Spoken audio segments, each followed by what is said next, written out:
Today, we mark a very important moment for the global trade.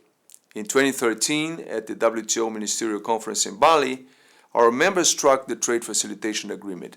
It was a major breakthrough. It is so agreed. It was the WTO's first multilateral agreement. But the work wasn't finished there. The agreement would only come into force when it was ratified by 2/3 of the membership. And today, we received the 110th ratification, which took us over that threshold. Therefore, the Trade Facilitation Agreement has now entered into force, and this is fantastic news for at least two reasons. First, it shows members' commitment to the multilateral trading system and that they are following through on the promises made in Bali. Second, it means we can now start implementing the agreement, helping to cut trade costs around the world. And it also means that we can kickstart our technical assistance work to help poorer countries with implementation. The agreement will bring a higher level of predictability and transparency to customs procedures, making it easier for businesses, especially smaller enterprises, to trade and join global value chains.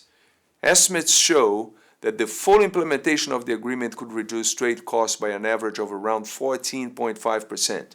Now, this would boost global trade by up to $1 trillion each year, with the biggest gains being felt in the poorest countries. Now, the impact would be bigger than the elimination of all existing tariffs around the world. I urge those members who haven't yet ratified to do so as soon as possible so that they can also benefit from those provisions of the agreement. The agreement also broke new ground in the way that it was designed. It provides developing and least developed countries with the flexibility to tailor the implementation of their commitments according to their specific needs and their level of development. And it provides for practical assistance for those countries to undertake the reforms. I launched the Trade Facilitation Agreement facility at the WTO to bolster this work.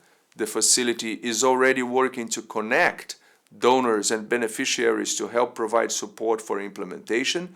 And with today's news on the agreement entering into force, this work becomes even more important.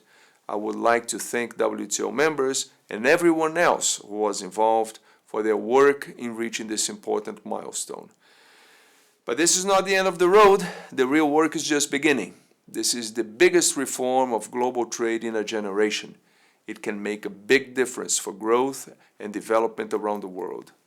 Now, working together, we have the responsibility to implement the agreement and to make those benefits a reality.